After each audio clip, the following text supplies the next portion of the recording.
Good afternoon, grappling fans. Welcome back to another episode of Who's Number One. Starting a little bit later today, but we're still very excited to be here. As you may have noticed, we're on the 24/7 grappling channel. That means there's action on all day long. It's a curated playlist of our best and favorite matches, interviews, flow films, all kinds of good stuff.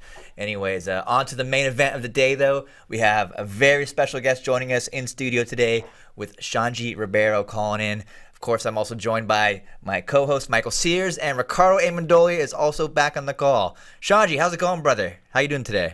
Oh man, first of all, lovely to see you guys. See Balea's face, Mike's face, your face. It's pretty good. Love you guys. Being, as everyone in the world, just trying to do the best we can. It's a very unusual situation.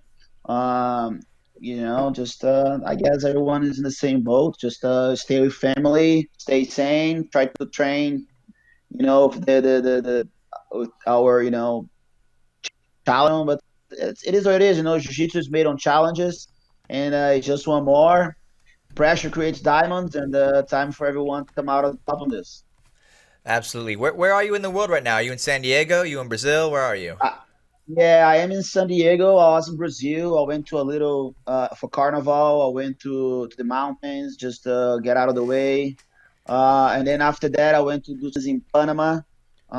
We launched a beach break camp, which is Egyptian surfing, a little cool little spot in Playa Venal on Panama, super cool. And then while I was there, all this Corona things kind of like unfolded, and then I was supposed to go to Europe, Amsterdam, Ukraine, and then just had to put a halt on everything. And I'm here in San Diego at the University of Jiu-Jitsu, just hanging in there.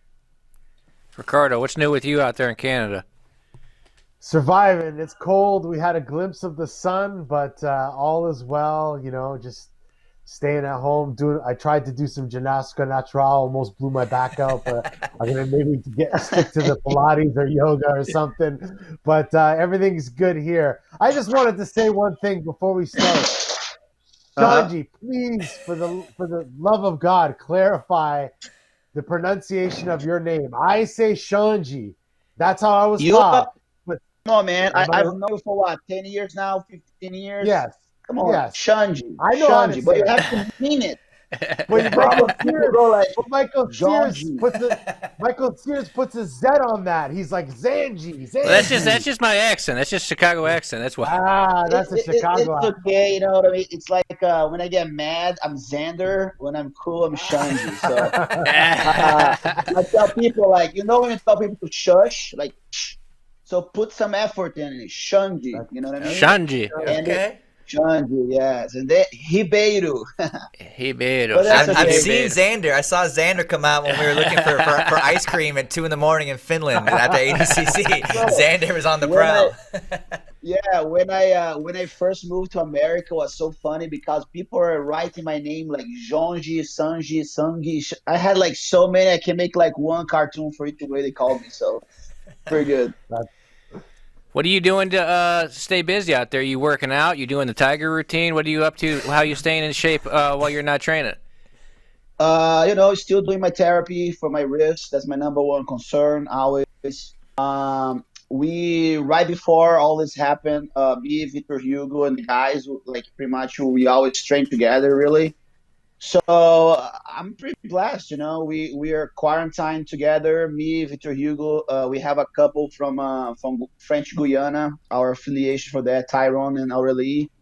They're also trapped here. So we had a little team of quarantine. Is me, Victor Hugo, Caio, Tyrone, Gustavo, and we pretty much just hang out every day. I stay the whole day at the academy. When I'm bored, I do some kettlebells, I do some stretching, some Budokan mobility, some tiger routine.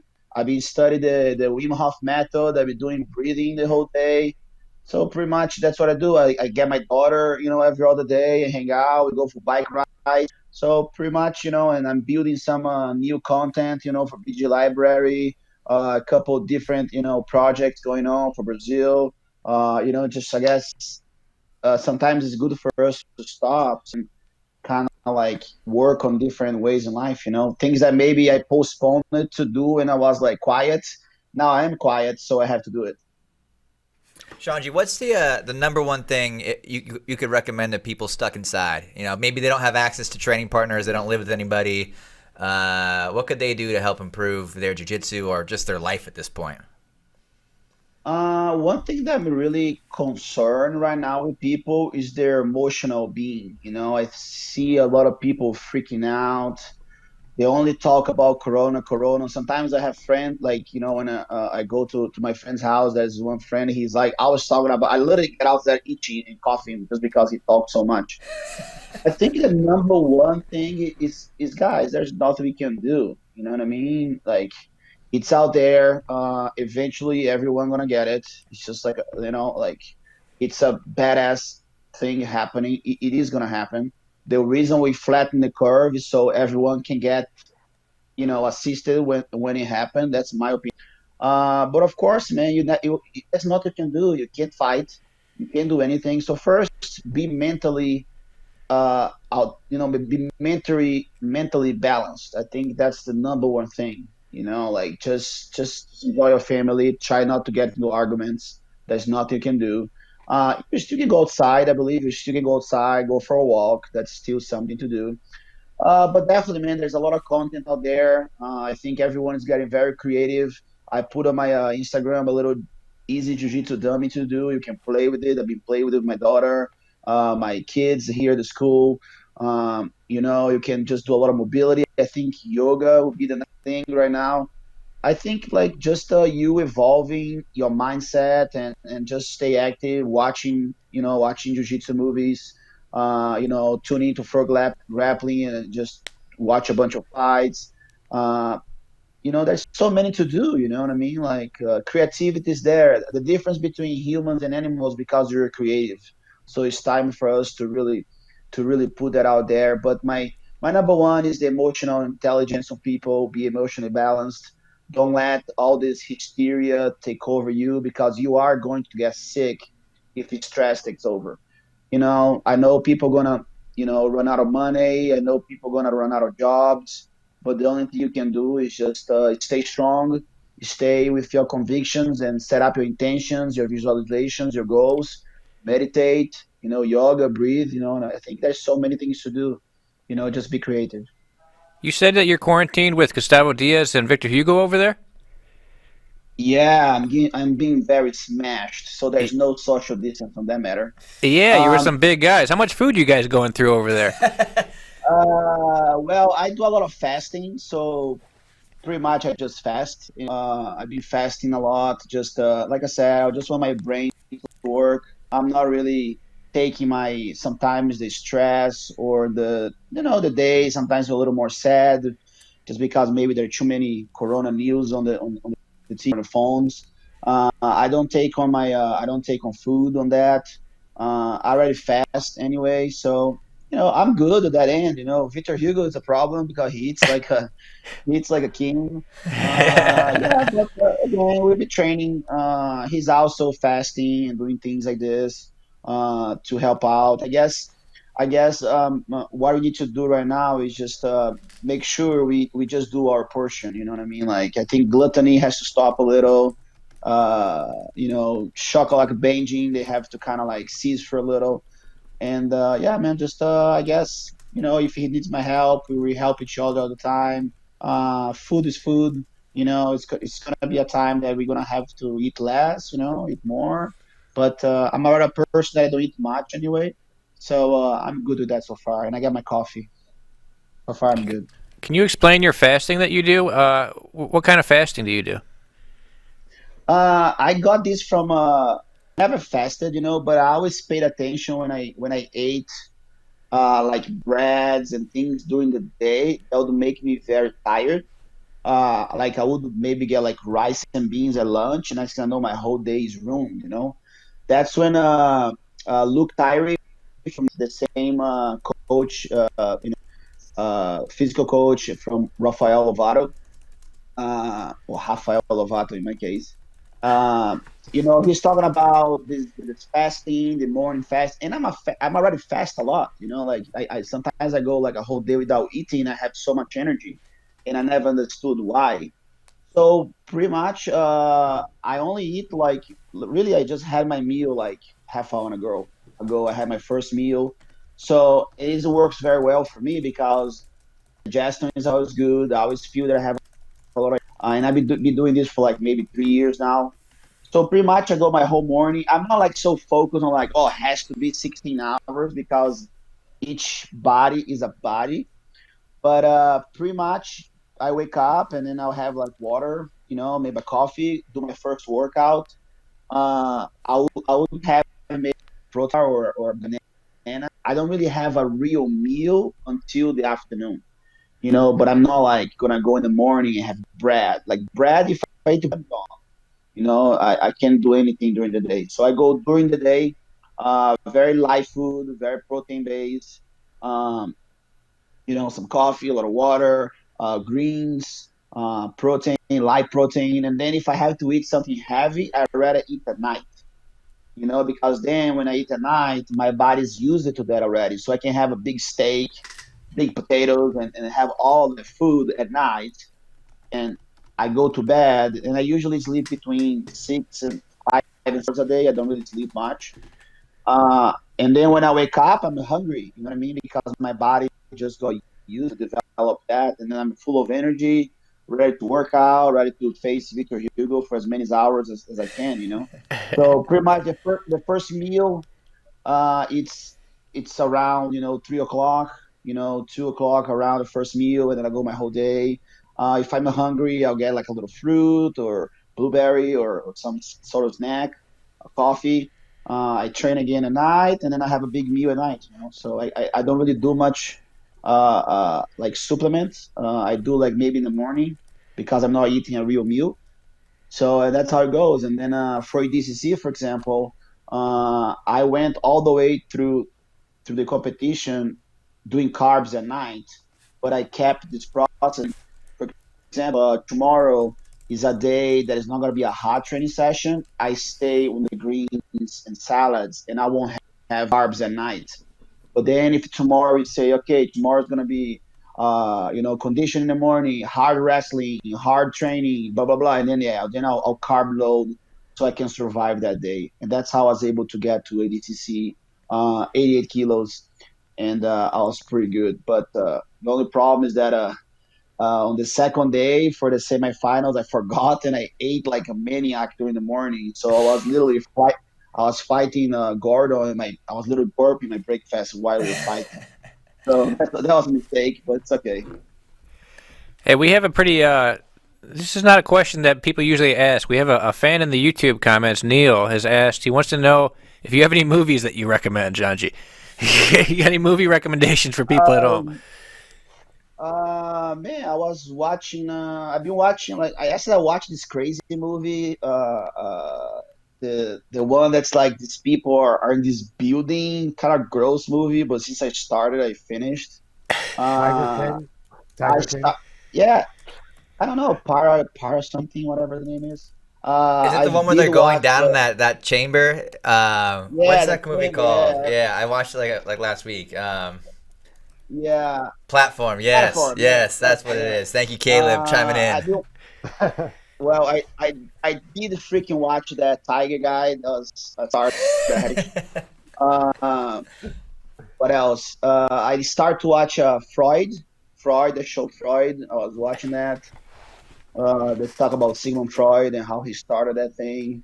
I don't know. Like I've been watching so many movies, I even forget about them. I watched Six Underground. It's a good movie. The Irishman. I have to finish. I haven't finished yet. There's a really cool movie, Spencer. Spencer's really good with Mark Wahlberg. That's a really good movie. Mm, Uh, just stay away from Pandemic. Stay away yeah. from Contagious. Stay away. It's pretty interesting, but it just gives you too many bad ideas. You know what I mean? There's nothing we can do about it. Yeah. I like it. I like it. Actually, another good fan question while we're on the topic. Ribeiro Jiu-Jitsu is one of the few systems that has adult green belts, and they were just wondering, do you expect them to be at the blue belt level to dominate blue belts, or what is kind of the goal or purpose of the Ribeiro green belt for the adult level? The green belt is a inside a graduation. It's not official. Like when they're a green belt, they're still a white belt. It's we all came from the Amazon and from Manaus, and the green belt was huge there. You know what I mean? If you were a kid and you were a green belt, you were a badass. And I think also there was this thing about the green belt in Rio. I never understood this rule. If you were like a juvenile green belt, you're supposed to be almost a purple. I don't know. There was something weird with that concept, but our concept is like when the green belt is pretty much he's efficient, surviving. He can survive. He understands the game. Um, you know what I mean? He already allowed to train, or he's in the competition team. And like when he start to build some personality towards the blue belt, and usually like the green belt, it could be very fast until he gets the blue belt, and it could still take a while. So pretty much it's a way for us to make okay this guy he can come to our training class and hang in there. You know what I mean? He's not gonna get hurt. He's probably on the competition team. If it's a blue belt, you can go on him. So it's more a representation of our respect for the Amazon. The green forest, the great Amazon forest. So like I said, it's a inside it's a indoor in-house graduation. So a green belt is still a white belt. Nice. Actually, I had no idea. That's a great explanation there. There's another fan question in Facebook. A guy asked, how did you adjust your training routine as you got older? Because obviously you were successful. You've been successful for so long. As you got maybe into your later 30s, how did you adjust your training compared to when you were younger? When I was younger, like I always tell people, the jiu-jitsu way of training and even doing conditioning, it's new. You know what I mean? And I think like with time, I actually had to pick my days better. Because your recovery time is not the same. Excuse me. You definitely aging, and that's a issue. So I kind of adapt into like less volume into more intensity in spaced blocks. For example, maybe if I was 25 years old, I would train every day so hard. You know what I mean? Because I'm recovering, I'm feeling good. You're young, and it is what it is. But as I got older, I really had to understand how to recover because I didn't want to go to one day on a Monday, go there, train with Vitor Hugo, Lovato, and those guys, and next day expect to train as good as I was on Monday. You know what I mean? That doesn't work. So then I had to figure out a way to train smarter versus training just a lot. When people say, "Oh, I've trained a lot," but define training a lot. You know what I mean? For me, training a lot is just a way for you to just hiding what you're really doing. It's like when people say, "Oh, move your hips." It's just so random to say that, in my opinion. But I still, as far as technically speaking, I keep the same manners. A lot of partial drilling, a lot of like studying, try to kill the positions before they happen, to try to avoid some sort of situation going too far. And in some days we'll do okay. Now the situation is very far. How are we gonna do it? So I think the way I adapt was pretty much picking the days I was ready to perform. Because I didn't want to go in a day that I'm not recover, try to train and get hurt, and that's going to be the problem. So there's a lot to do with fighting your ego out also, and thinking that I have to train. No, you have to train when you actually in conditions to train. So then I start to use a lot of mobility, like the tiger routine from the Ginástica Natural. There's something that's really helping right now is the Budokan mobility. It has really blow my mind the way Cameron and Melaine do it. And we're really bringing something very good for jiu-jitsu community as far as mobility goes and expression, because jiu-jitsu is always a way to express your movement. And when you train your mobility at home, you have to express that properly. Otherwise, you just training your body how to move wrong. And also, I think when you go into too much fatigue, now your movement is all wrong. Now you're creating a habit of moving wrong versus moving precisely. So if my training is compromising the quality and efficiency of my movement, it's time to stop. That means I'm creating a habit that maybe if Gordon or Kainan gonna pass my guard, now I'm moving wrong because I taught my body how to move wrong. You know what I mean? So that's how I kind of adapt growing up and getting a little older. Shanji, I have a question for you. It really fascinates me to learn. Guys like you've been a black belt since what, like 99 or 2000? No, When did you get? 2000, I got my black belt Okay. 2001. Okay, so a long time. But I always want to learn like what kind of different technical training methodologies you guys implemented back in the day and now. So I'll give you an example. How much time do you spend nowadays in compared to back in the day on like new technical development? Like let's say days per week or sessions per week or whatever you call it. Like how much of that was done back then compared to now? Do you obviously, because you're still developing your technique. We see that you're putting out new DVDs, you're developing new positions. You did stuff that no one ever did at ADCC at 2017, pulling off beautiful arm locks from close guard, which we'll get to later, Michael Sears. But you had awesome technique back in the day. So how much of that was spent on technical development in comparing those two different time periods?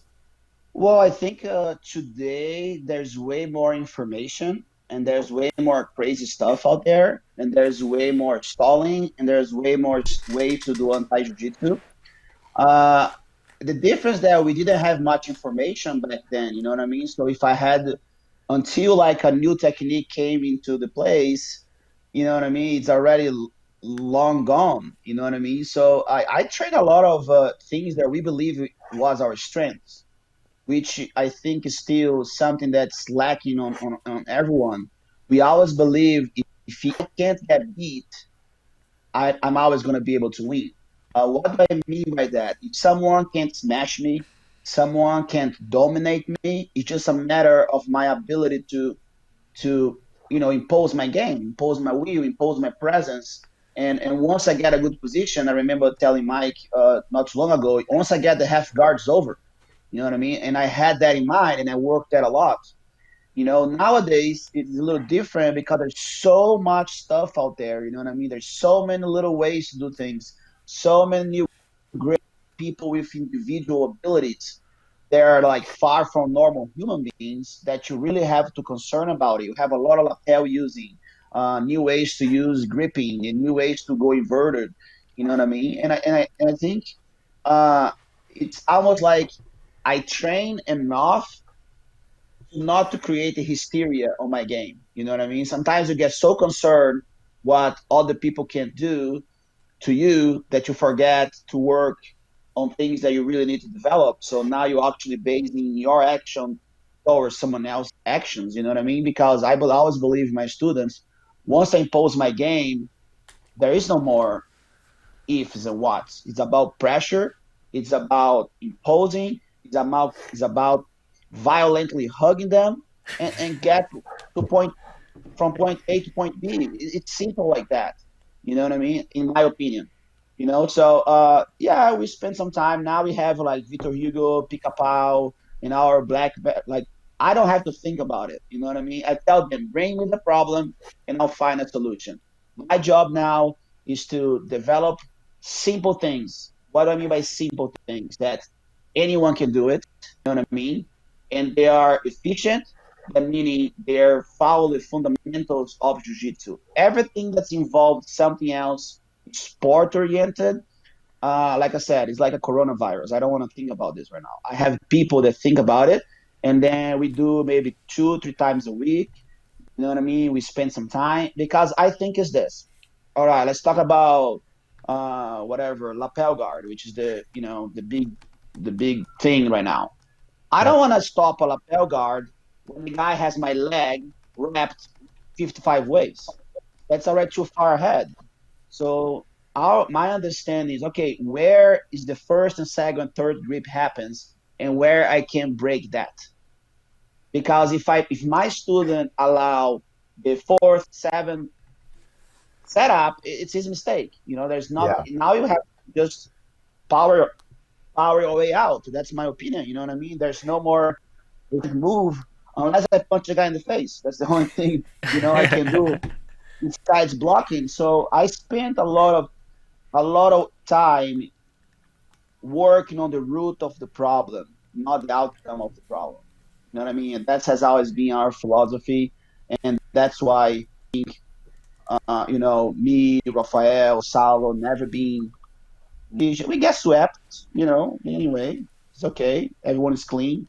You know what I mean? But yeah, that's pretty much we do. They bring the problem, we study, and we understand how far we wanna go, losing our minds over that problem, and then we go back to where we wanna go and impose our game and smash people. One of the favorite things we've been doing lately on the Who's Number One podcast is breaking down the technique of some of our favorite matches. And we've got a lot of great stuff from you, Xande. We're going to kick it off with a match from ADCC 2017. This is John Salter. Go ahead and walk us through this match and what you're thinking, Xande.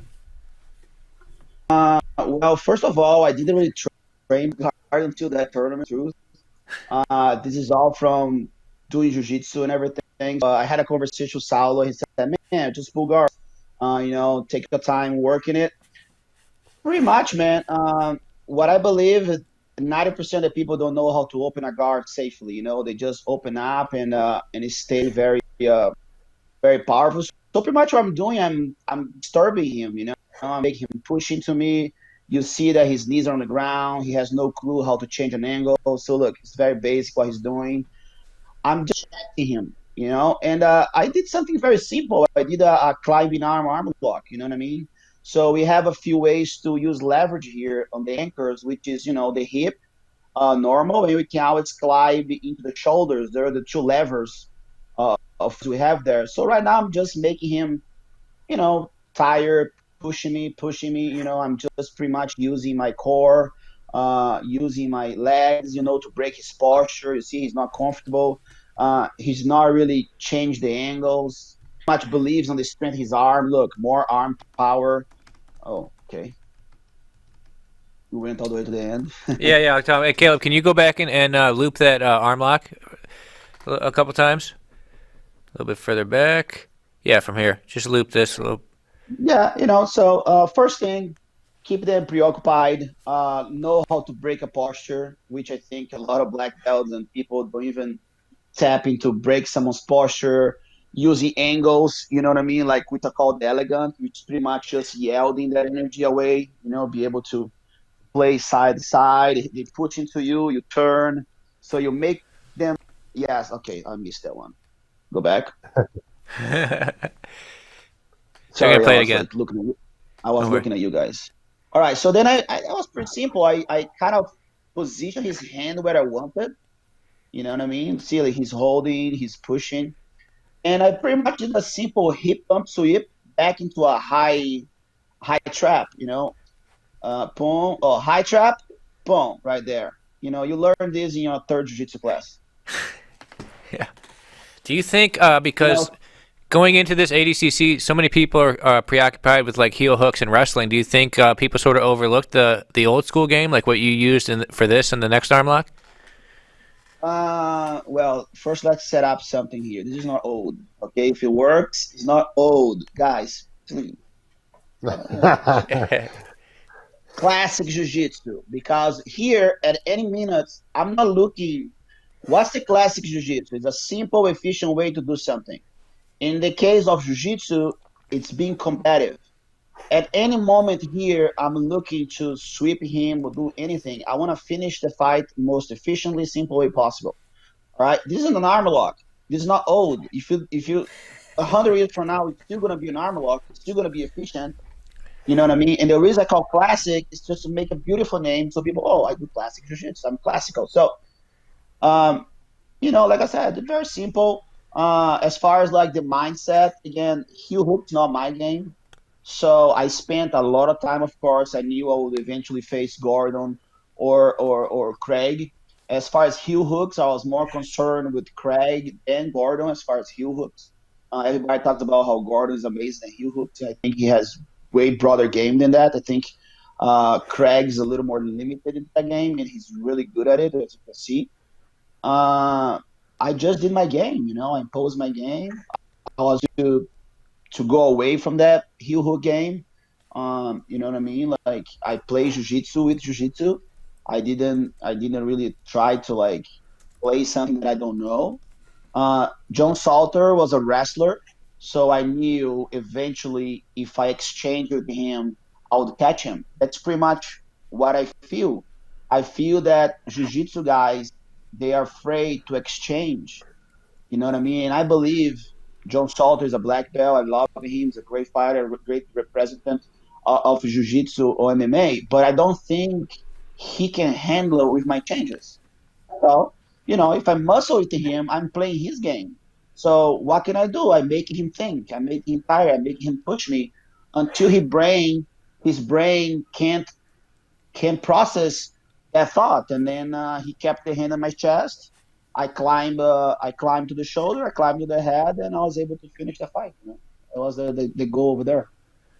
The next match we have lined up is with one of the most successful submission grappling kind of wrestlers, crossover grapplers you could call, with Rustam. What's it like battling Good. Rustam? I fought Ruston, I think, 3 times now, and I think I've finished him 3 times or 2 times. It's the same. He's a very good on keeping himself away. You know what I mean? In the beginning, which played out very bad with Buchecha, like because the problem about DCC is this: oh, first 5 minutes doesn't count, right? And then you don't give a fuck in 5 minutes, right? He threw me like a doll because I don't want to. I'm 36 years old at the time. I say, okay, I don't want to muscle him. I want to, you know, let him get tired. And I'm just so he ended up, he even showed me after that what he did to me. Very gentleman that he is. And yeah, he threw me the ball, and I was like, you know what I mean? Let me go back into the game. And probably by that time, he had to, spend some energy throwing me around, which is not easy, but I didn't care.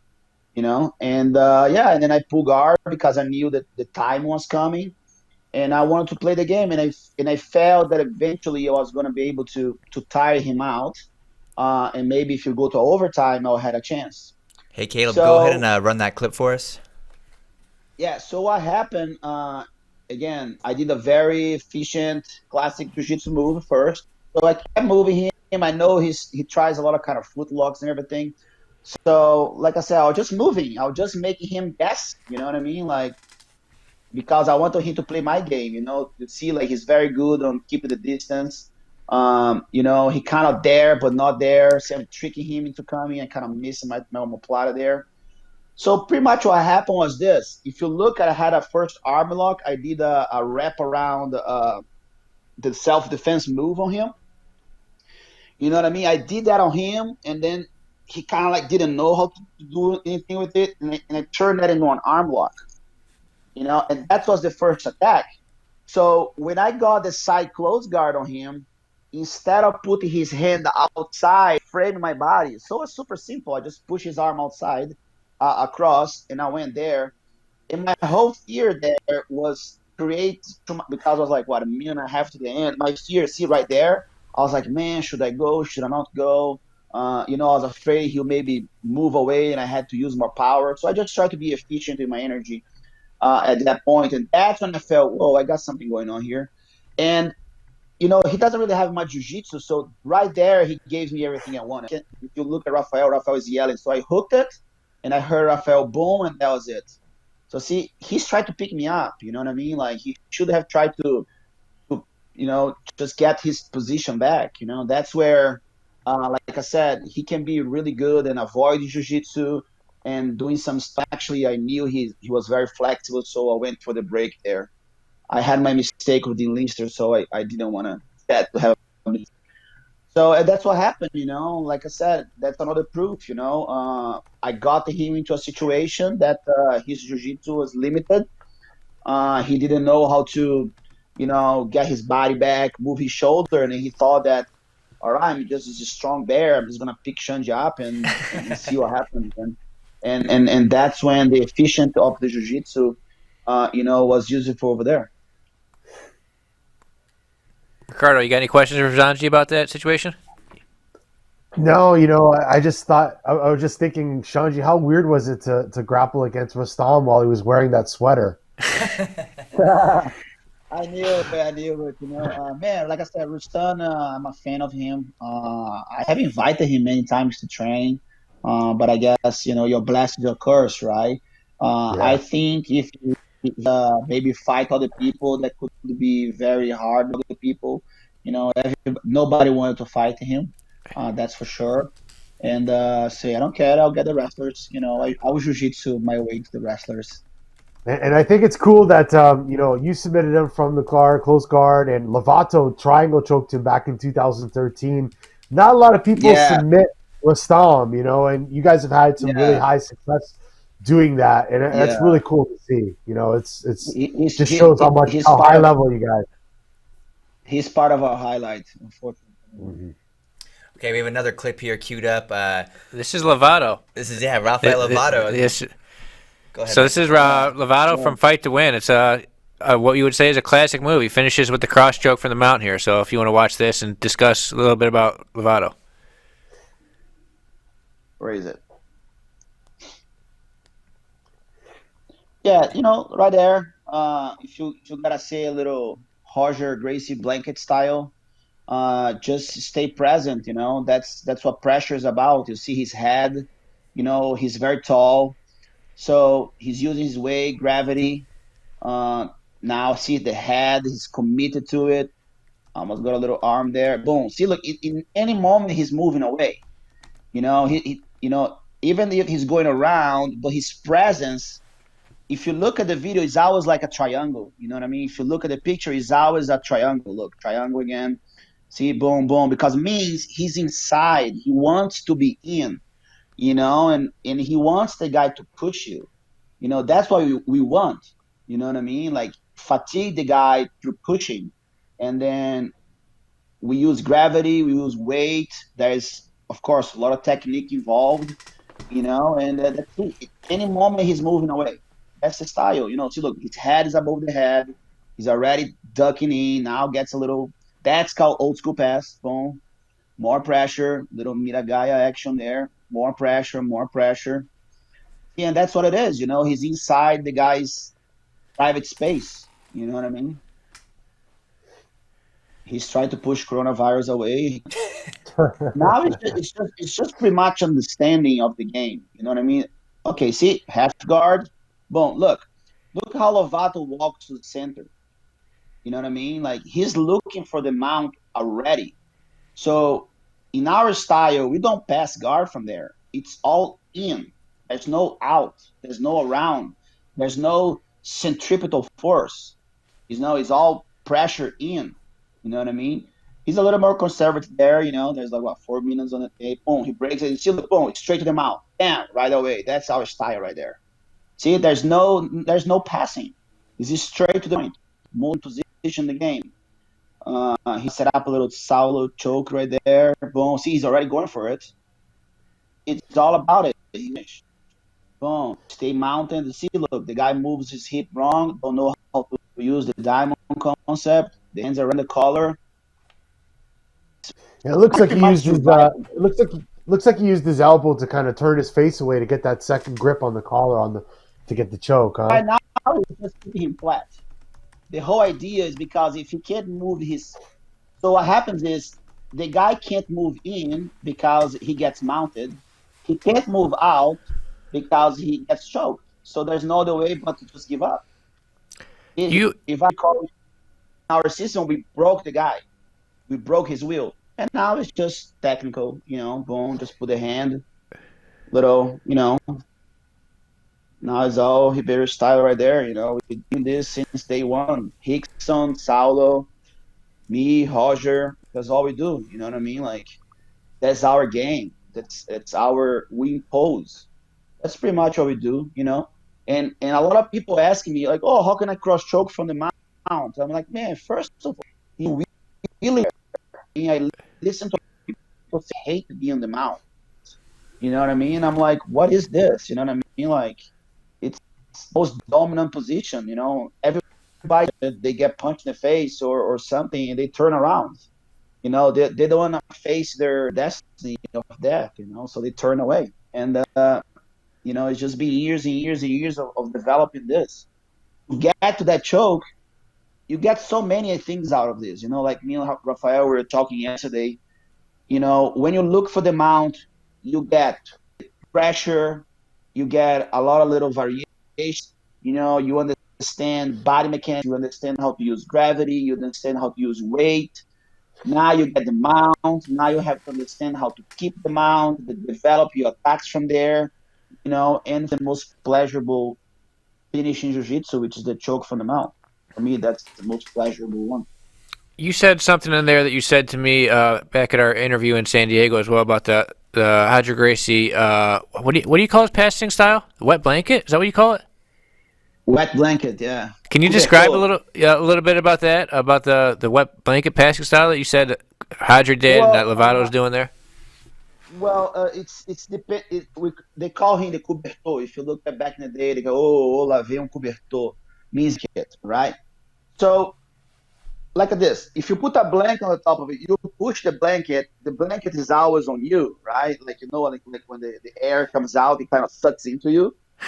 And the reason, it depends. For example, Saulo, because he's shorter, he's more of a driver. You know what I mean? He drives into you.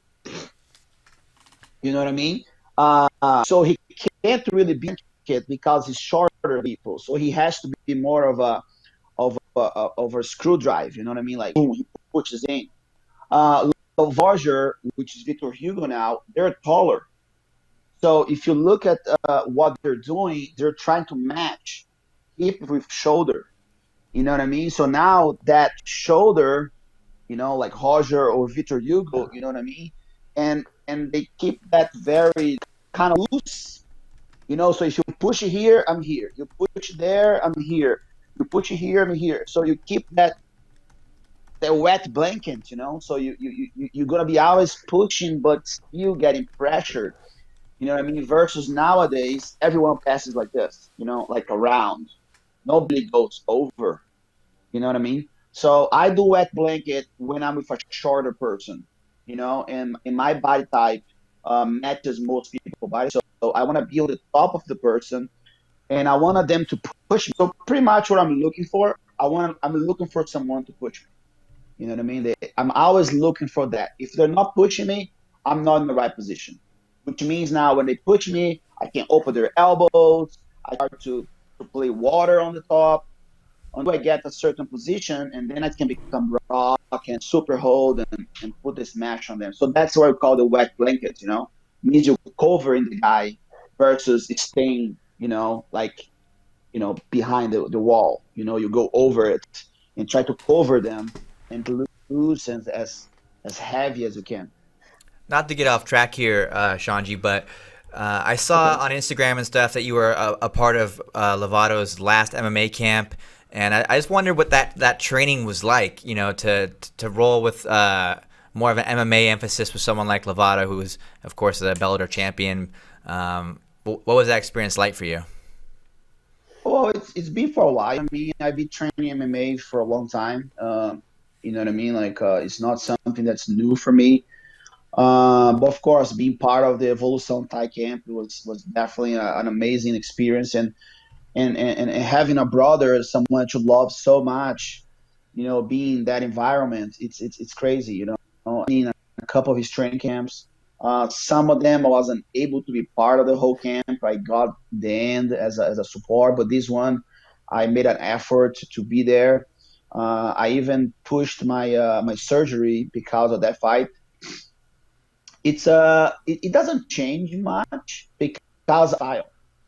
You know what I mean? Our style of jiu-jitsu is glued to the person. It's pushing the pressure. It's getting dominant positions, and from there, you know, work things around. So it doesn't change much. What it changes sometimes is when what positions can we do damage? You know what I mean? What positions are safer to get damage? And that's the only difference, you know. Even now, some of our jiu-jitsu stuff has changed because of a couple concepts we brought from MMA, the way we control the head, the way we position your body. You know what I mean? And that's how it goes. The training is just weird to punch him in the face and to punch me. I don't think we ever really gone 100% as far as punching goes. You know what I mean? And especially because usually I was in a phase of his training that he was, already losing weight, and it's very hard for him. And also, I know him a lot. So for me, it was more like getting him in position, sharpen up his finishing skills. You know what I mean? Enough distance for him to work his stuff. Some days I'll do a little more harder on him for waking him up and push his conditioning. You know what I mean? And things like that. But also in MMA, there's a lot of wrong movement. People explode so much. You should move for grappling. So sorry for MMA, there's a lot of explosiveness and people just do stuff. Sometimes you open for a punch and they just move crazy. So I think we in a sense we have to adapt more to that type of reaction than just normal technical jiu-jitsu. But it's amazing, man. It's so fun to train porrada. Real porrada. It's fun to punch each other. It's for me. It's got way more dopamine on my body than jiu-jitsu sometimes. Like just getting punched in the face, seeing blinking. Mauricio, our MMA coach, he's a magician. He's for me. If you train with him, there's nothing someone can do. Like what people are doing today, he used to do back in the day already. So yeah, we have a good amount of people. Coach Saulo, Green Strength, our whole camp, man. We're just a big family, crazy family. We love each other, and we did that with him with a lot of love and a lot of commitment to taking him into those steps. When we had Hamilo on here last week, and he was talking about a year that he fought you at the Worlds, and he defeated you, but then he fought Hydra next, and he was saying that he thought if you would have beat him, you would have won the absolute because he thought you match up the best against Hydra out of anybody. What do you think it was that you did differently than other people against Hydra, and what was it like fighting him and that whole rivalry throughout your career? Um, Man, I didn't pussy out for him, man. I just went there and fought the guy. You know what I mean? Of course, I had my strategy. Um, I had my strategy to not be on the bottom. I'm like 10 kilos less than him. You know what I mean? Maybe if I would be his weight, I would play guard on him. Maybe that would be more of my strategy if I would be as big as him. I just think I have elements to beat him. I have good stand up. I have good strategy. It's really hard to do anything on me. If you look at everyone he fought, by the time he did the wet blanket, he was able to smash people. Nobody was able to keep up standing with him. Nobody was able to escape his stuff. You know what I mean? And I think that's a bit difference. My jiu-jitsu has always been efficient. I don't take much damn fights. The worst thing that happened to me is a sweep in my whole career, really. You know what I mean? With the gi. I got way more shit done to me when I was no gi. But with the gi, you know what I mean? Like usually it's a detail, it's like a weird sweep. You know what I mean? Like when I tell people nobody passes my guard, it's a way of me saying that nobody dominates me. You know what I mean? Like it doesn't happen. Nobody goes for it. So I just fought the guy. You know what I mean? I try not to get caught in positions. Number one, I tried to play my strengths, and I was able to be successful for 3 times. I was able to win my both absolutes over him. The last year, I had a technical mistake that probably I would have to let my arm be broken. But it is what it is. I play a little bit of rules. I went my own concepts, but I got the win. And I can't wait until I can go to London. When he comes to San Diego, we can just close the doors and go for real. And tap each other, get smashed. And that's the only thing left. It's the real jiu-jitsu. It's the one that you just lock the door, shake hands, forget the clock, and you go. So that's when the real efficient jiu-jitsu comes in place, where sweeping doesn't matter, your lapel won't save you, What's gonna save you is if you can escape a position, if you can finish the job. And that's where I think me and Roger had the edge in the most people. We're going to bring it back here to the match breakdowns. This is another student of yours, a rising black belt star. Won his first major IBJJF black belt title back in December. I'm talking about Victor Hugo, and we're going to play this Cyborg match. Tell me a little bit about what you see here in this match, Xande. I can't see the match. Caleb, could you restart it too, Caleb? Yeah, I can go into the mindset. You know what I mean? I told Victor Hugo like if he had a good fight with Cyborg in the first one, he could beat Cyborg in the next. I told him he did not play the strategy we had for the first fight, and Cyborg even pulled guard. You know what I mean? That was very unusual. I thought. You know what I mean? But I told Victor Hugo, I said, man, you just have to exchange. Just exchange. Play your game. He's not going to be able to withstand that. Exchange with him. His game is to hold on. This is his style. You know what I mean? He has a lot of jiu-jitsu. For me, Cyborg is one of the best. He's my age. He's still hanging there. You know what I mean? I'm super fan of his durability in the sport. He's still winning big competition. And being there and fight Victor is a reason too. I think there he did not. He did. I think he took that for granted. Look, he's looking outside. He's not worried. He's not changing the angle. And Vitor is also hesitating a little too. You know what I mean? And I was like, man, go for it. Like I was like on watching FloGrappling, and then he went, and then Cyborg looked surprised. So why did you think that if he lost the first one that he was going to win the second one? What was your thinking there? No, because of course, we always want them to win, and we knew it was going to be two fights. And what I told him was this: look, whatever happens in the first fight, we carry on to the second fight, right? So, and I wanted him to understand it's a chance for him to lose, right? And I don't want him to lose and say, "Shit, I'm going to go to the second fight and be weak, mentally." So I was preparing a lot of case scenarios. He should not have lost the first fight, first of all, because he did not follow the plan we had. Okay, but it was still a good fight, and I think that advantage they gave to Cyborg was more Cyborg defending the rollout than actually passing his guard. It is what it is. That was a super even match, and I told him, you know what I mean? Fight. See what happened. Let your game go. If you're on the top, put pressure on him because he's gonna get tired. He's gonna fail. You know what I mean? He's not used to push big guys. And I told him, but that's okay. And I know if you're able to get the rhythm of his fight, you're able to beat him the next. I'm just creating different scenarios for him to prepare him psychologically for the next match. And of course, what happened? Super tough fight. He had all the chances to put pressure on Cyborg. He did not follow the plan, but he almost won. That was like a hair. And I say, remember I told you, you got this number, you know what to do, you just have to play your game. Just go and let it flow. Let the flow happen. And once you feel the position, you're gonna put pressure, you're gonna finish. It's our style. We're not afraid to exchange with anybody. From Sarg, Pena, Gordons, Melegali, we don't care. We're gonna exchange jiu-jitsu until we start to see who's a better man. And that's the game. And he went to pull guard. I say, fuck, I'm just gonna pull guard. He pulled guard. Turned 20 the last. I think Cyborg a little too comfortable out there. That's his mistake was getting very comfortable.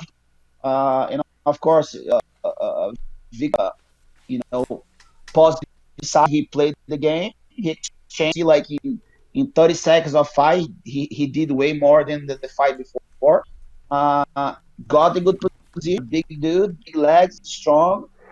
Maybe Cyborg wasn't used to fight guys as big as Victor Hugo, and you got Big Bebezão Montanha, the champion. Talking a little bit about Victor here, you mentioned Nicholas Marigali. I got to commentate that match back at Who's Number One, the show the event that's based off of the show and the rankings and all that. That was an awesome match, and Victor was in that thing really confident. What kind of preparation did you guys do specifically for Marigali's game to get that match? Because he had it on, like he was ahead. He just poured it on. He just it was awesome to see. So I just wanted to hear a little bit about what was the game plan there, and how well do you rate his performance? Obviously he won, but what could you tell us? Can we agree that Keenan Cornelius and Miragali were A2Gs? Can we all agree on that? All? No, it's serious. It's something that, man, look at. I'm just saying them because they're obvious, right? I wear a four sometimes, and I'm 6 foot, not even 6 foot really. You know what I mean? And look at every single jiu-jitsu gi pants. Once someone squats a little, the pants goes into the calves. It's not supposed to be like that. Your calves are not supposed to be open. How are you supposed to pass Keenan's guard if you can't use leverage near his ankle? The only reason you can do that is if you hold his heel. Anyway, that's just a thought. Every single person, every single person, they squat. Look at Lucas Barbosa. His gi is huge. He squats and plays guard, and the cuff of his gi is between the calf and the ankle bone. Perfect, awesome. US A3. His gi is A3, and Lucas Barbosa. How do you have guys that have 6'2" A2 pants? For me, that's worse than steroids. You know what I mean? Because I think efficient jiu-jitsu beats the steroids. Anyway, let's go back to the fight. Um, Meregali is a badass. I think, regardless, he probably upset at me saying those things. But anyway, I've told him already. For me, Meregali has one of the most combative jiu-jitsus. You know what I mean? He's a badass. He plays a lot of similarities that I play. The only thing I can't play is Deep Lela Riva that he does. So you guys see we map his game.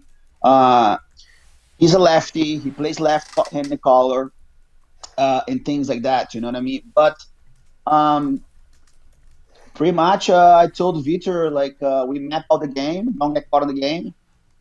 I wasn't really happy with the whole 50-50 situation, but finally we get to win a 50-50 battle. We always lose 50-50 battles. I just told him, I said, man, you have jiu-jitsu, he has jiu-jitsu. You know what I mean? You train with the most dangerous guys in the world, and you just got to believe you're ready for him. It's a breakthrough match. I told him, you got to believe with the number one that moment, you know what I mean? And that just wanted him to feel that he was able to do it, because he started the black belt really good. He had a few losses that I thought he mentally wasn't believing in himself. There was a lot of hype over Meregali, which I understand. He's a badass champion in Brazil and all that stuff. You know what I mean? For me, like I said, I'm a fan of his jiu-jitsu and I'm a fan of his persona. Not the only like his A2G, but yeah, man, that was a crazy fight. I think he frustrated Meregali a lot, and there was a moment in the fight that when he actually put on the pressure, he was able to put a smash on Meregali. You know what I mean?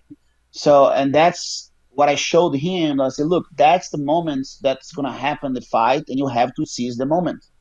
You have to go and take that moment because when he got on the top of Meregali, make the blanket, he held on Meregali, and Meregali was able to go back into the half guard, and then was able to control him until the end. Sometimes fights like this happen, maybe in our eyes, I'm a very critical person that way. He got the win, and I think he has learned so much from the win.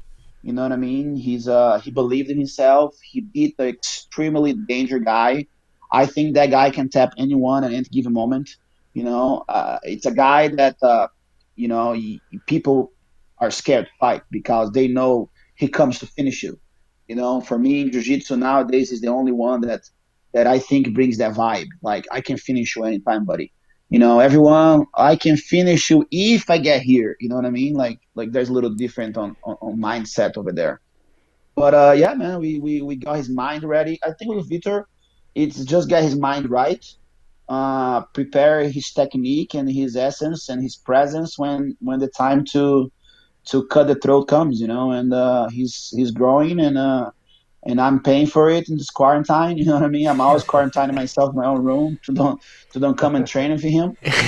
But yeah, man, he's such a sweetheart, man. He's such a good kid. You know what I mean? He's even able to be more sweet than me. Sometimes I talk a lot, but yeah, he's just a sweet guy. He just needs to leave that personality on the edge of the mat and bring something a little more into the killer instinct, which he has. And squeeze people like there's no tomorrow. It's a big dude, and it's gonna suck for me. It's already sucking for me, but I'm happy about it. You talked a lot about Victor and Nicholas there, how much you respect them. Is there any other next generation athletes that you've noticed and you're like, oh, I like this person's game, or you like watching them, or anything like that? Uh, Dude, there's so many. You know what I mean? Like I said, I'm very critical, but of course, I can't I can't require everyone to play like this combative jiu-jitsu, this classic jiu-jitsu. You know what I mean? Of course, Kainan's a beast. Gordon's a beast. Of course, Pena, he's been there. He's a beast also. I don't know. There's so many guys. Like Dennis Kidd, he's really amazing.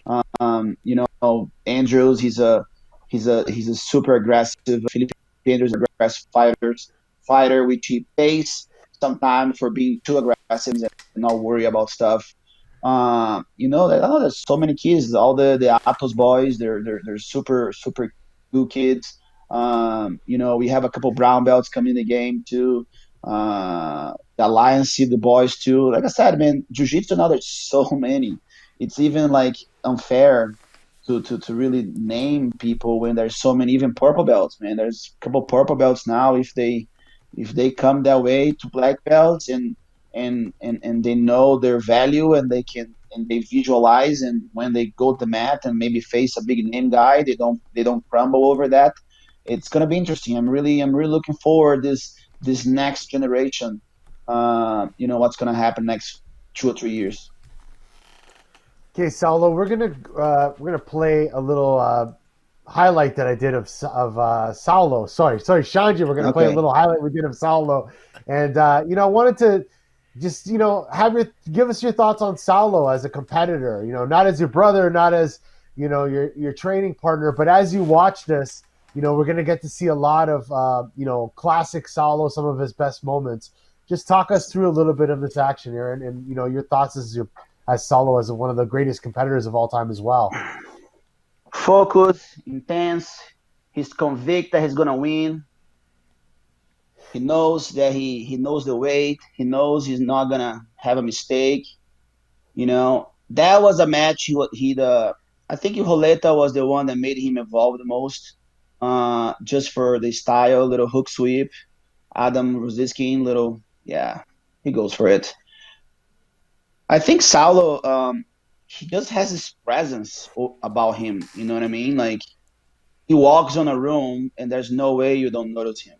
And that in combat, it's something that plays a lot. You know what I mean? Because he's just ready to take the chance. And he's a complete fighter.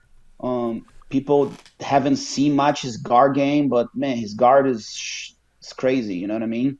He was one of the first actually deep half guys. ADCC, he pretty much deep half guard everyone. I don't even Yep. remember people doing half guard before Saulo. You know what I mean?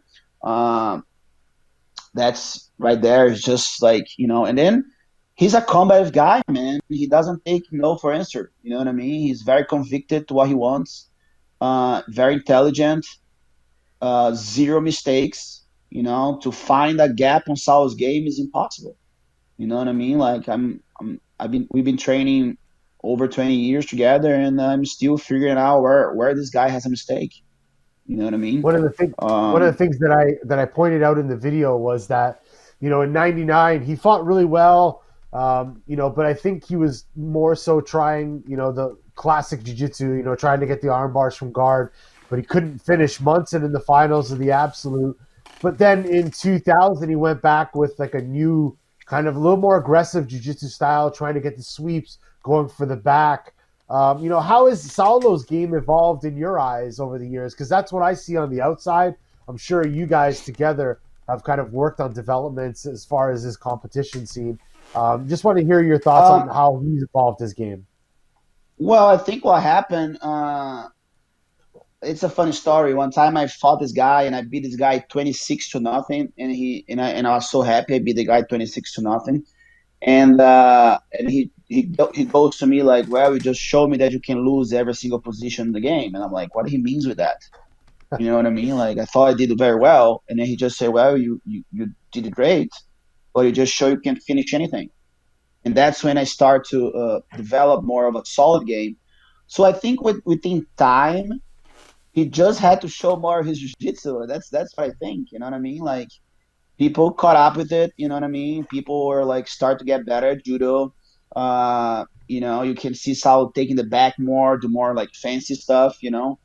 It's just an opportunity. You know what I mean? Because back in the day, he just took people down, smashed, and finished. You didn't see much from him because that didn't even go that far. You know what I mean? Like he didn't have to do as much. And as time went with the ADCC, we start to figure that a couple wrestlers are getting a little smarter about sweeps, and then we always knew that which is still today, back takes is the number one asset into the. I think wrestling and back takes are the number one thing weapon for jiu-jitsu guys in ADCCs or any grappling game, really. You know what I mean? So yeah, he just got to show more of his jiu-jitsu. I watched him training and I was like, wow, like he doesn't even show half of this when he fights because he doesn't let to go that far. And you look at him like even that, like you look at the match he's showing right now, he's moving more in 30 seconds that I see him moving in a month worth of training. And I think as competition raised, he raised his skills are there, but he never had a chance to show it. It has always been there.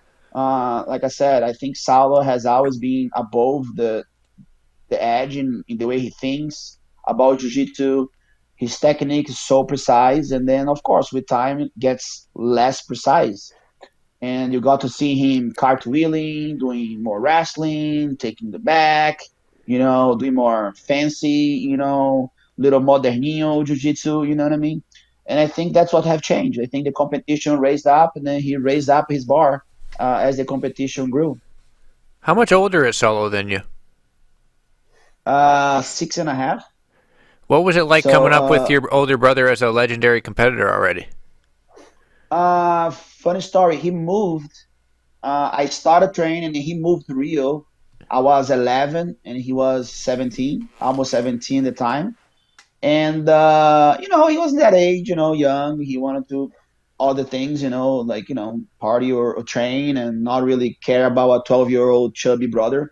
Um, but yeah, man, he would take he was always be my brother. I never really had an idea of how big of a superhero he was. You know what I mean? Like, and when he won his first world championships, when he closed out with the Gracie Maita guys in '96, when he beat Feitosa and all that, I didn't even know there was a world championships. That's how like I was out of jiu-jitsu because I got bad grades in school and my mom didn't let me train. So like I said, for me he was my brother, like when he would go to my house, he would be with his friends, with our family. He didn't train much, because he was just my brother. We didn't really have that. Oh, jiu-jitsu, jiu-jitsu, jiu-jitsu. We want to just spend time with ourselves. And then one time he invited me to go to Rio, and I see he has his school, and I can see his energy, and I'm like, wow! Like, and then of course I found out he was a champion, and I was so happy about it. And I convinced my mom, hey, or my brother's a world champion, let me go back to jiu-jitsu. So I got good grades. I came back to jiu-jitsu, And that's when in 1997, 6 months after I go back training, that was the Worlds where he beat Nino, and that's where I'm like, holy crap, you know what I mean? Like, this guy's a superhero, you know what I mean? My brother's a superhero, you know what I mean? Like, he's a magician, you know what I mean? And that's when I go back training more. I took a third of the Worlds that year as a juvenile, and I just felt like all these eyes on me, you know what I mean? I didn't really understand the how big, how huge that was, all these people looking at me, all these Baja guys like hating on me, you know what I mean? All these camera dudes like cameras on me. I was like, what's going on? You know what I mean? Like, it's looking at me like that. You know what I mean? I'm just a little boy from the Amazon. And that's when, of course, the black belt day came, and then I was like, wow, like that really, like, it still gets me goosebumps today when I talk about it. Like the big flags, right, like we didn't have that in Manaus, you know what I mean? Like, and like I said, he was just my brother. And then, man, I saw that, I was like, holy shit. Like, you know what I mean? The guys like, you know what I mean? Like Romario and Ronaldo, Cristiano Ronaldo, this thing, you know what I mean? And then after that, we connected way more. Like I said, I went there as a young kid, took the pressure, fought Baja guys, took third in the world. He was super happy. I was super happy for him winning, went out partying. He said, "Yay, move to Rio. Let's do this." I came back the next year for Worlds again. And then we went to the Pan American show together. And it was more like I was more used to my superhero being around me, you know? Mhm. And then, yeah, that's what happened. And then I moved to Rio, and then he took me under, and then we traveled the whole world, a lot of seminars, crazy seminars, stories, grappling 30, 40 people each seminar, doing like 12-hour days of privates. He would put people to smash me, and I had to defend myself over these crazy gringos trying to kill me. You know what I mean? They couldn't kill Paulo. We would do seminars and like spend like literally 3 hours, 2 hours just grappling everybody. I remember first time he finished the seminar. I said, okay, everybody's on the wall. Now everyone goes against me and Sean. When we tap you, you get out. And I'm like, expect me to tap 25 guys as a brown belt? Like literally, he just said that. He never told me, hey, that's how I do it. Like I go and I train with everybody. So now it's me, 18 years old, brown belt, and a bunch of crazy strong gringos, American dudes like, yeah, we can't beat Saulo, but we're gonna go through this little brother. And he just said like, okay, we're gonna tap you out. And I'm like, hey, what part of the plan do I know? You know what I mean? Like, come on, dude. We've been doing seminar for 3 hours. Now we're gonna train another hour.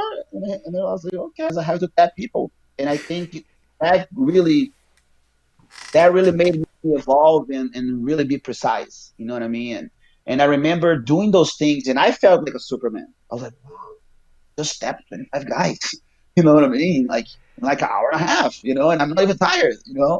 And that's when, okay, like some bigger guys, I had to like, okay, let me tire them out a little bit, and I would get a position, I would finish, okay, and I had to be really precise.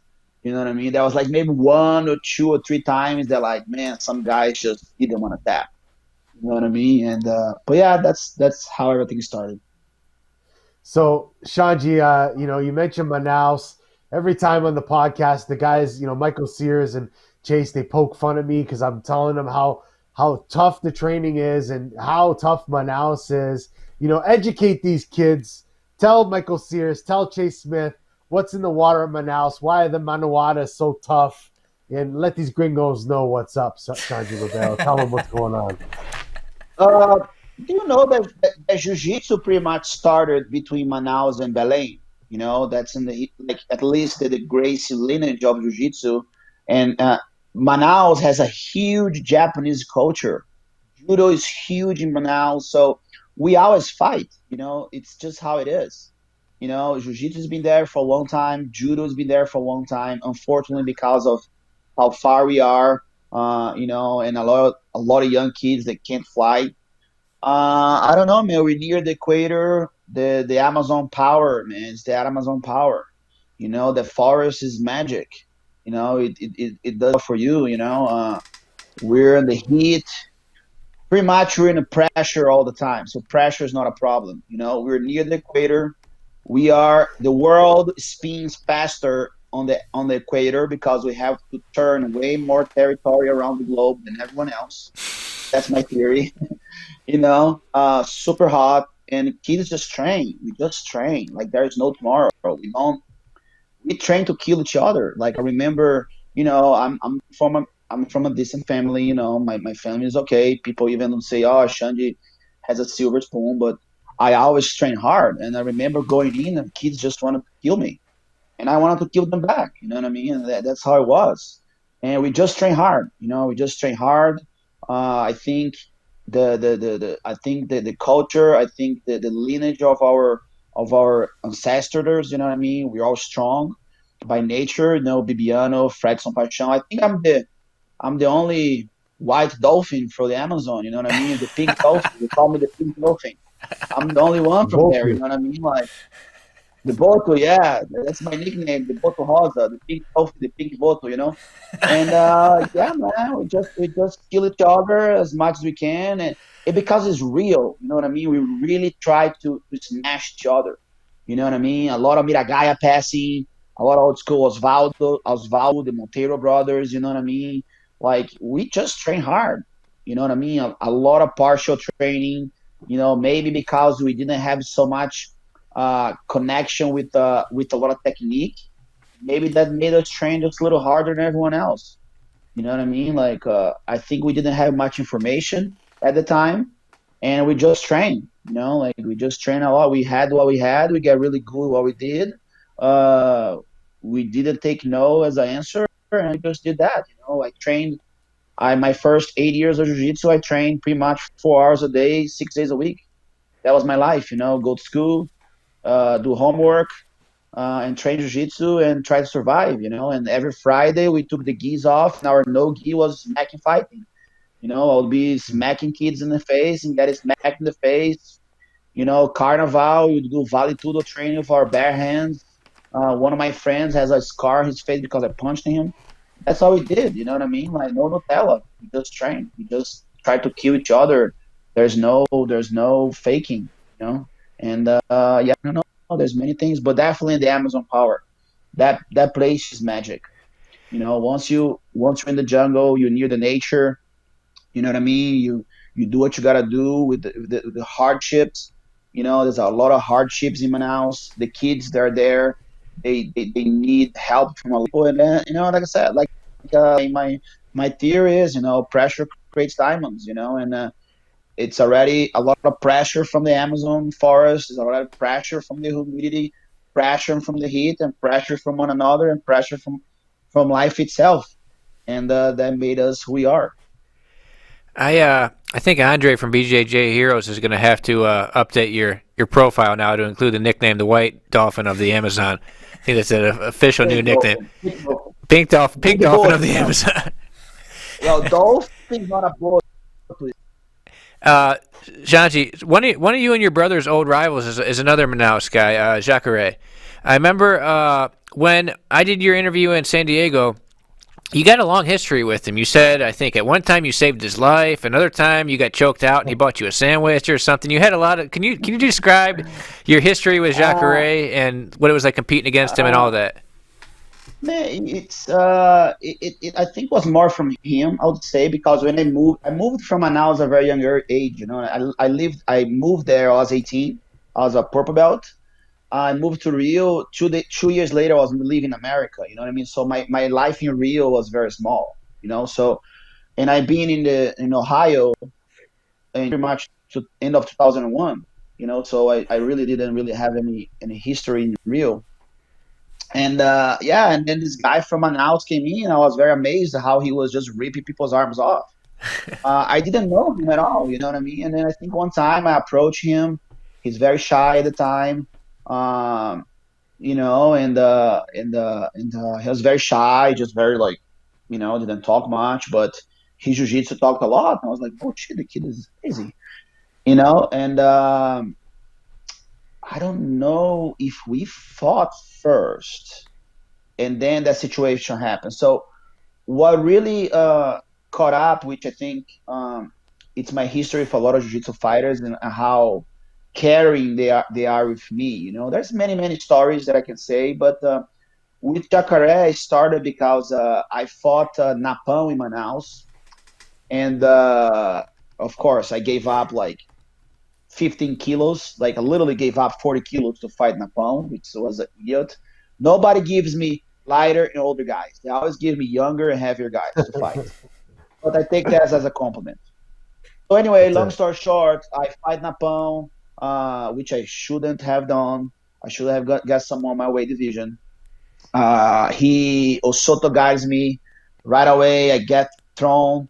I was like, shit, man. Like, like I was like, I hit my back really bad. I was dead. But plus the heat and all the shit's going. So anyway, I had a couple of good moments. I couldn't sweep him, and then like 30 seconds to the end, I was like, "Fuck this!" And I went to like a half guard, and he clock choked me. In the video, you think the time was over, but I know I went out. You know what I mean? So what happened was I went out. I was super upset, and I think Jacaré lost to Marcelo too that day. That was a super bad day for Manaus. So and then Bruno Basso calls me and say, "Hey, where are you?" And Bruno Basso called me and say, "Well, I'm at my home." "Well, I'm coming up." I say, "Okay." And Jacaré is there. You know what I mean? And he's like, "Hey, man, are you okay?" Blah blah blah. And all of a sudden, I just felt from him, and I was super sad. I cried so much, for losing my hometown. And of course, I am from Manaus, but unfortunately, sometimes people want you to lose, and I never really felt. I think that people see you lose are more than the one that want to see you win. Unfortunately, that's what I felt. In my hometown. And yeah, man, and the guy took me to have a sandwich. Um, I mean, like he served me, like no, that's not how you do it. He knew the guy from the sandwich place. He ordered this really cool sandwich. He didn't let me pay for it. You know what I mean? The guy knew him. And I just felt this really love from him. Like this really like this great attitude from him. And we always like through social media. We connected. We did fight in 2005, and I remember I was super tired. I knew on my gut I would be able to beat him, and I say, hey man, you know what I mean? You're my friend. I know, in the battle it is a battle, but if you want to share the money, let's share the money. He's like, yeah, let's do this. So we shared like at the time was like 20,000 reais. Each one made like 12,000 reais at the time. Yeah, and then a couple years after that, we always connected. 2006, he was in my corner. He almost died when I beat Roger. You know what I mean? Because he jumped on me and I held him. I put him back in the thing. Uh, and then yeah, and then he was there too.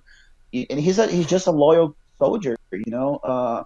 And then when I did my first MMA fight, we did our camp together. He ended up losing to Musashi, and he was just there, man. He was just there, a loyal soldier. He didn't let me carry my bags, or carry the bags for me, which I did for him first. So yeah, that's how all the relationship.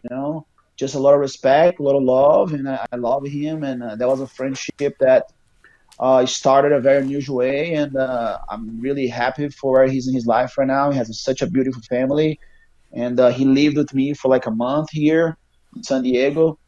Yeah, man. So whatever that guy needs in his life, I'm for him. Sure. Man, that's a beautiful story, and we're just about running out of time here. Shanji, do you have anything you want to say to your fans at home before we get out of here today? Well, guys, just thank you so much for you guys to have the time to listen to me and to have this amazing time. Like I said, I wish you guys a lot of emotional health, stay health, support your jiu-jitsu school. It's not a joke if you can go there and talk to your instructor and work some ways. I know it's hard for everyone, and I think your instructor is going to understand. The jiu-jitsu community is doing a lot of good stuff. There's a lot of free seminars coming. I don't know how long they're going to take. If you love jiu-jitsu, like it's not a joke. You have a gym when you come back. But like I said, man, just work hard, tune in to BJ Library, all that stuff, BJ Fanatics, FloGrappling, all stuff to make you entertained. Count on me. Go on my Instagram and talk to me. I'm always there. My social media is not a business media. It's me. so I don't use it to do anything with it. But yeah, man, I really thank you guys for FloGrappling to raise the bar and to make all this happen, to bring information to people. But like I said, I'm more worried about mental health of people than everything else. So just thank you, everyone. I really appreciate hopefully I'll be back into the competition soon and hopefully choke more necks and doing more stuff. ADCC 2021. Are we going to see you there? Oh yeah, definitely. Oh, that's Like good I said, news. I like that. Yes. that's never been an issue. You all know I was supposed to fight 19. I thought that division was amazing for me. Props to Mateus. I was ready for that division. Unfortunately, I had my surgery. That was not what I could do. You know what I mean? I maybe could have stopped Gordon Ryan to take it all, but it is what it is. But yeah, man, 2021, my plans, like I said, I'm still game. I think I still have jiu-jitsu to hang in there. I just don't know how much patience do I have to keep on going. So uh, my plan was to go to Worlds next year, one more run and call it a day. 40 years old, I think it's time. You know what I mean? But it's a process. I want to get a couple super fights, but definitely fighting the Worlds is still a dream. For next year, I'm still gonna be up for any super fight. I'll fight anyone, anywhere, any rule size advantages. Um, it's like anyone, man. I fought Pena many times. That was toe to toe, and I don't think he really had any edge on me. I think it was a great fight between me and him. I think last Worlds I had a little strategy issue with him, and he deserved to be the champion. I never fought Kainan. Batista is being a little stone in my shoes. I fought Gordon, was toe to toe. Like I said, man, nobody has really proved to me that I have to retire, but I guess I just have to do it myself. But definitely, Worlds is something. My 20th year as a black belt. I think it's time. I'll do one more run. I'm getting myself ready for that for sure. ADCC for sure. One more year. I'm the one that has the most fights at ADCC. I think 60 some fights I had in that thing. Time to call it a day too, and maybe work to get the commentator choose. I love it. Hey, Anytime, if you guys think I did a good job at ECC, okay, I'll love to be the voice. You guys know commentator? I like it. Team Man. up with Ricardo. That'd be great. Janji, we have Gordon coming on tomorrow. You got anything you want to say? You got anything you want us to pass on to him? Any message for Gordon or anything? Tell him Daddy's coming back. I love it. Xande, thank you so much for calling in today. Really appreciate the time. Same to you, Ricardo. Thank you guys, man. And thank you guys, man. Thank you, Balea. Thank you, Mike. Thank you all. of course, brother. Like Michael said, we have Gordon Ryan and Nicky Rod calling in tomorrow at 5:30 Eastern Time. It'll be on the FloGrappling 24/7 channel. Also, stay tuned if you want to see more Xande and Saulo Ribeiro. We'll be running the Flow film we produced of their Master Worlds run. That's coming up next, right after this ends. You can see him flex and stunt on some people some more. Thanks, guys. Have a good rest of your evening, and we'll see you all soon. Take it easy. Ciao.